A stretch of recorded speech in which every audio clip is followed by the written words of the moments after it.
In this problem, it's important to note that we're given the graph of the derivative of a function. This is a graph of f prime of x. And so, don't make that mistake when you're answering these questions. When we look at part A here, and it says on what intervals is it increasing, don't look at this and say, oh, here from 0 to 1 it's increasing. That's where the derivative is increasing, and that's not what it's asking. It says, where is f increasing?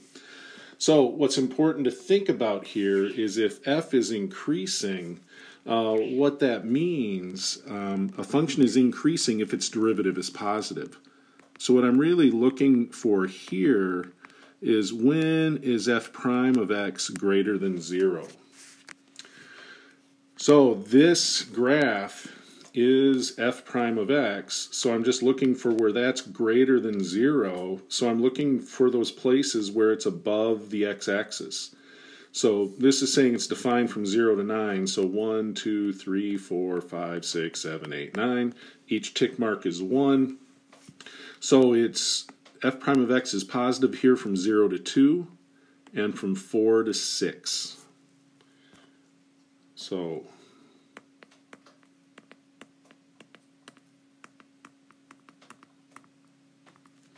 that would be my solution to part A. Part B then, where is f decreasing? Well, that then is where my derivative is going to be less than 0, where my derivative is negative. And so I look here, that's from 2 to 4, and then from 6 to 9.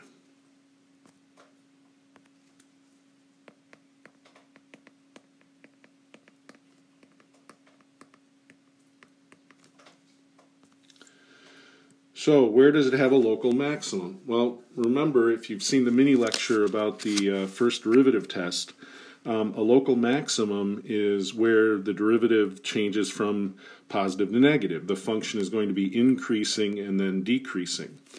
And so here, it's increasing from 0 to 2, but then it's decreasing from 2 to 4. So at 2, it changes from increasing to decreasing. So that would be a place where it has a local maximum. Now, there might be other places. So is there anywhere else where it changes from increasing to decreasing? From 4 to 6, it's increasing. From 6 to 9, it's decreasing. So at x equals 6, it changes from increasing to decreasing. So those would both be places where this function would have a local maximum. For a local minimum, well, that's the opposite. A local minimum, the function has to be decreasing and then increasing.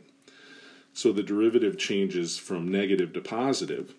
And we see going from decreasing to increasing, it's decreasing from 2 to 4, and it's increasing from 4 to 6. And so at x equals 4, it's going to have a local minimum. Another way I can sort of see that is just looking at the graph.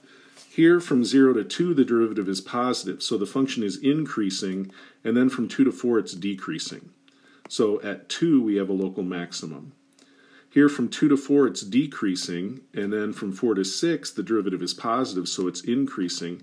So I'm changing from decreasing to increasing, so at 4 I have a local minimum. From 4 to 6, the derivative is positive, so the function is increasing. But from 6 to 9, the derivative is negative, so it's decreasing. So I'm changing from increasing to decreasing. I have that local max at x equals 6. Here, part E, where is it concave upward? Probably should have said concave downward, too, on this, because we're talking about a point of inflection here. Oh, I'm missing part F. So let me just add that in. So concave upward means that that's where then the second derivative has to be positive.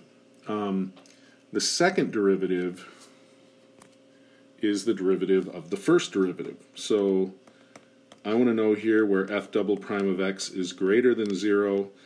And then I'm going to do concave downward too. I'm going to want f prime of x to be less than 0. So that's where it's concave up, and that's where it's concave down. So if I want the second derivative to be greater than 0, that means the first derivative is going to be increasing. So I look here, and my first derivative, that's what this graph is. My first derivative is increasing from 0 to 1. If my first derivative is increasing, that means its derivative, the second derivative, is positive. So from 0 to 1, it's going to be concave up.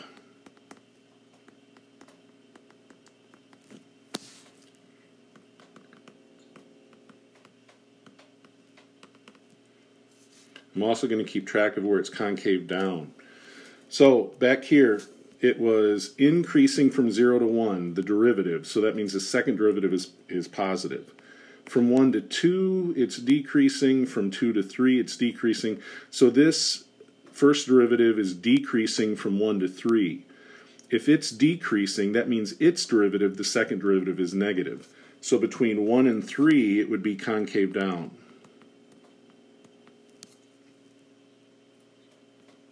Now, here at x equals 3 until we get up to x equals 5, it's increasing. If the first derivative is increasing, that means its derivative, the second derivative, is positive. So the function has a positive second derivative from 3 to 5. That means it's concave up from 3 to 5.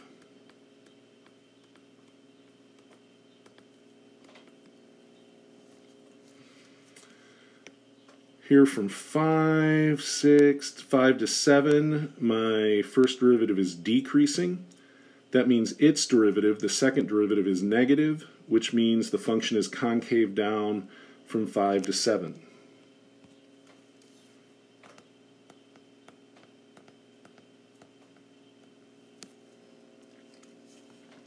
From 7 to 8, the function is increasing. So that means its derivative is positive. The second derivative is positive between 7 and 8. That means it's concave up between 7 and 8.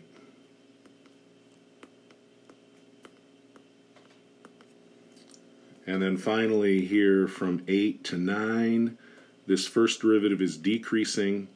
That means its derivative, the second derivative, is negative, so it's concave down from 8 to 9.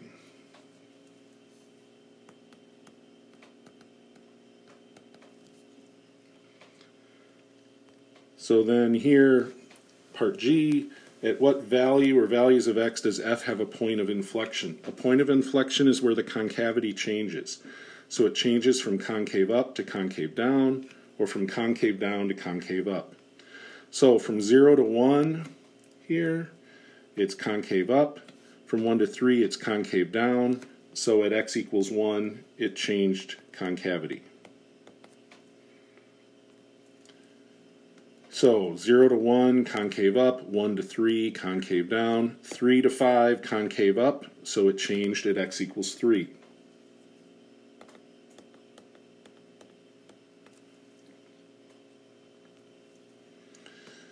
Three to 5, concave up. 5 to 7, concave down. So it changed at x equals 5.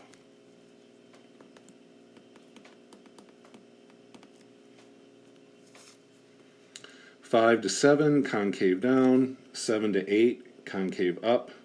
So it changed concavity at x equals 7.